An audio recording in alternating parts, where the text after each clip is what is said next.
Hello, my friends, hello, and welcome once again to stately Fawn Manor, where Roger and I have returned for my weekend reading report. It's time for my weekend reading report. What are all the thrilling things that I read this past week? Well, I know you're all just dying to hear about it, so let me tell you. So I finished a couple books actually. I finished a couple of them. I finished this. This is No Name by Wilkie Collins. Wilkie Collins, he who was famous for The Woman in White and The Moonstone, also wrote a bunch of other books, including this one, No Name. And this was Roger's choice for Roger's Cheap Old Book Club this month.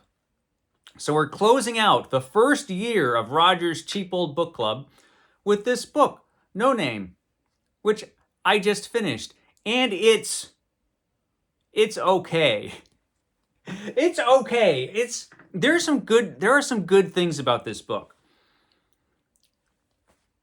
This was a bit different from some of his other books.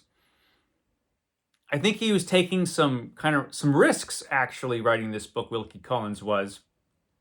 And the main character in this book, Magdalene, that would be No Name, is a really interesting character, actually. So it turns out, and she didn't know this, her sister didn't know this, Magdalene's parents were not married when Magdalene and her sister were born. And so it turns out that because of the dopey laws of Victorian England, when both her mother and her father died in two separate incidents, her father died in a train accident and her mother died in childbirth. Because of this, and the way the law stood at the time, Magdalene and her sister, neither one of them were entitled to inherit anything. And they didn't even have the right to their own name. And all the money that was supposed to be coming to them instead went to their evil uncle, who was evil. And then he kicked the bucket and it went to his evil nephew. And Magdalene, who, as it turns out, is a very skilled actress, she becomes very good at disguise and assuming other identities, vows to get that money back for herself and her sister. She's one way or another, she's going to, get what's hers. The way she goes about it, it's interesting. One thing I like about Magdalene is that she is not, by any stretch of the imagination, a perfect heroine. She actually becomes kind of shady and makes some pretty sketchy decisions, to put it mildly, which makes the book interesting. There's a lot of Wilkie Collins types of things in this book. There are a lot of the super eccentric characters, which provide a lot of comedy relief to, stick in there between all of the tragedy. I don't think it really works all the time in this book. It worked a lot. That kind of thing worked a lot better in The Woman in White. In this one, it didn't always fly. Maybe it was me. Maybe it just didn't work for me personally. And there were some other things about the plot, like Wilkie Collins. I don't know how stoned he was when he wrote this, but he came up with some things that are just like, what? No, that wouldn't work. And there are some things that happen in this book that just feel like they're just, Wilkie Collins made some stuff up on the spot just for convenience, just to get himself out of the corner that he put himself in with the characters and the situations. There's some of that going on in this book. So I don't think I mean, it's not up there with his best books, but I thought it was better than Armadale. So it was okay. It was an okay book. I had hoped it would be better, but it is what it is. It's No Name by Wilkie Collins, and that's all I really have to say about this book at this time. The book I just started seems to be totally awesome, and that is this. This is John Wyndham's The Witch Cuckoo. John Wyndham, who is famous for this book up here, The Day of the Triffids. The Day of the Triffids, about, the end of the world and giant plants. It's an awesome book. And this looks like it's going to be really good too. Just started it. I did see there were 2 movies that were based on this book. The Village of the Damned and whatever the title was for the other movie that was based on this book. I saw them both. So I know what this book is about. And even if I hadn't seen those movies, I've heard enough about this book that I know what it's about. John Wyndham's The Witch Cuckoo. So I am reading this for the reading event Winter of Wyndham, created by Gareth over at Books, Songs, and Other Magic. I can't speak. It's early in the morning. Created by Books, Songs, and Other Magic, a fantastic booktube channel you should watch. Anyway, every month of winter, we are reading a John Wyndham book. And this month, I am reading this one. And so far, it's excellent. It's about a very peculiar alien invasion. Every woman in town was pregnant. What happened in Midwich? Something happened in Midwich. So, yeah, just started this. I'm sure, finish it this week, and I will tell you all about it next week in our fantastic holiday episode. It's not really going to be fantastic or a holiday episode, but it probably will show up around the holidays. I'll talk to you about that book then. So the other book I finished, and thank goodness for the 500 book challenge, the challenge where I'm reading 500 books before I will buy any new ones. Thank goodness graphic novels and comic book collections are a part of it, because that's really helping out.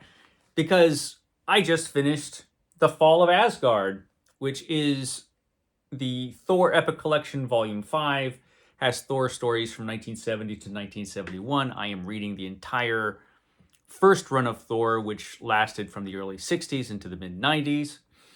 And in this volume, the 5th Epic Collection, which collects Thor issues 175 through 194, this has the final issues that were drawn by Jack Kirby and written by Stan Lee. So their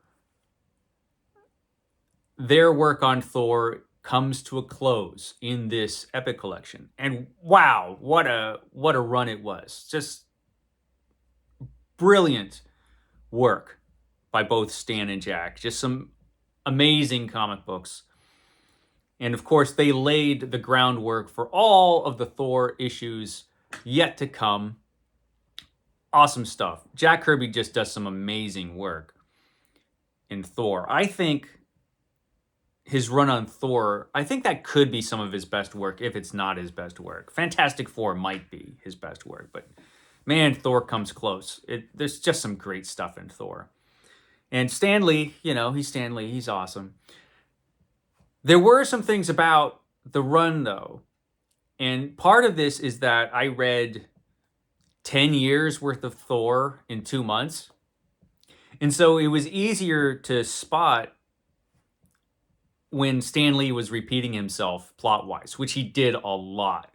Which I understand, because Stan Lee was working on a dozen comic books or something. And he had been for, 10 years by the end of this.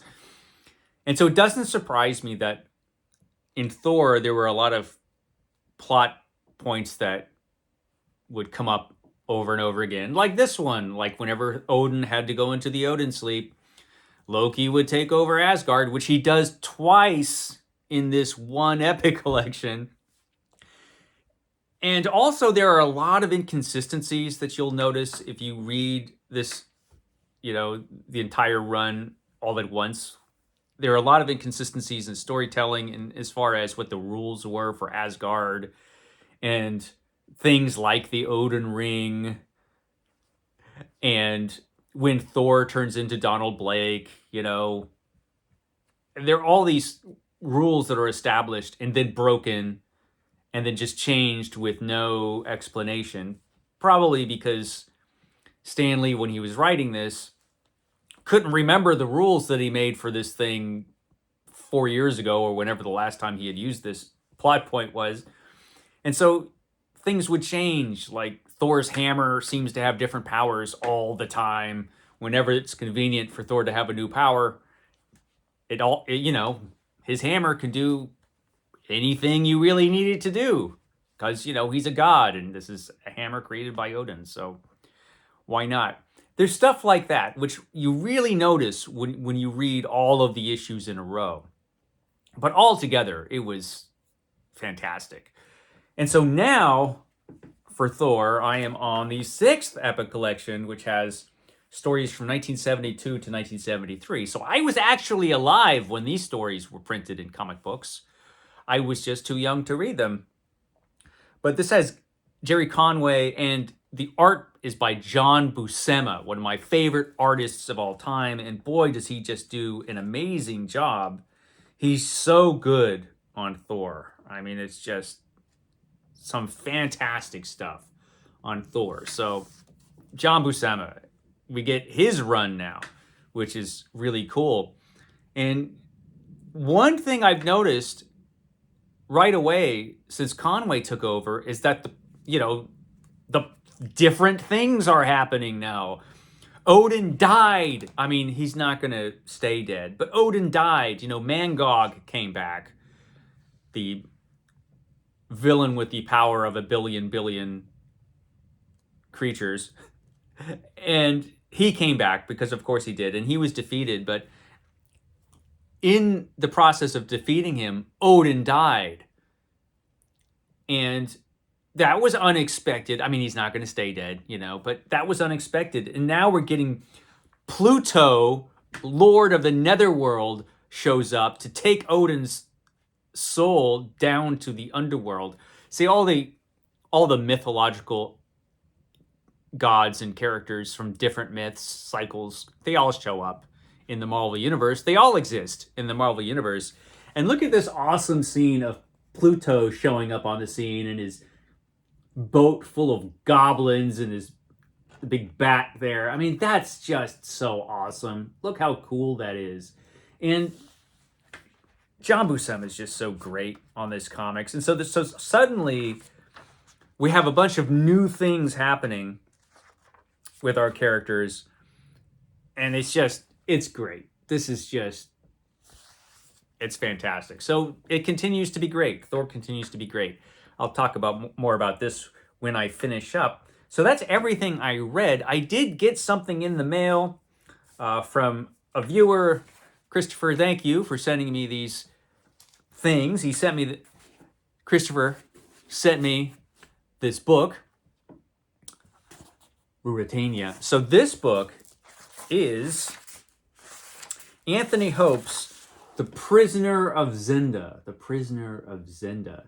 And this is an old Heritage Press book, which I love. I love the Heritage Press books. I've got a lot of them. It looks old and faded on the outside, but you open it up, and one thing about these Heritage Press books is that if you take care of them, if they stay in relatively good shape, they look brand new when you open them up. I mean, it's wonderful.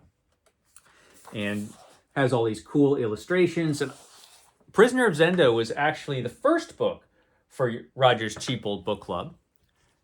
And I really enjoyed it. It was one of the best books I'd read all year. And this edition was printed when? 1966. So this is from 1966. So thank you for sending this to me. That was totally unexpected and, not necessary, but it was awesome. I love this book and I love this edition. So that's really cool. And I'm knocking down Christmas cards back here. Get back up there, Peace on Earth. But that's not all he sent me. He also sent me a bunch of Supergirl comics. This was Supergirl, Woman of Tomorrow, which was an 8-issue miniseries, which came after the Supergirl series, which DC Comics, in their infinite wisdom, canceled. And so this comes after that. And you will notice that the greatest DC comic character of all time, Crypto, the Superdog, is on the cover. The one thing DC did get right is that they did bring back Crypto, which makes up for a lot of DC's shenanigans, really, if you bring back Crypto, and they did. So Crypto and Supergirl. So that's going to be awesome. So on Christmas Day, which I actually have off, which is kind of a surprise, but I've got Christmas Day off, I'm going to hang out in the morning and read Supergirl. He also sent me a comic book from Image, which I have not read, called The Good Asian, which I don't know that I've even heard of, but he sent me a bunch of issues of The Good Asian. So I'll be reading this as well. Thank you for sending that to me. That's everything that arrived here at the Manor, I believe. I think so. I don't get as much as I used to now that I'm on the 500 book challenge, which the Midwich Cuckoos, where'd I put that? The Midwich Cuckoos is book number 88.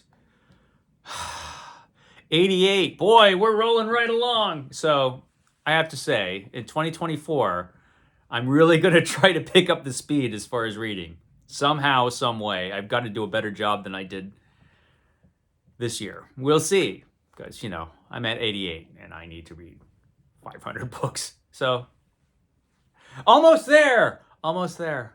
Okay, guys, I will catch you next time.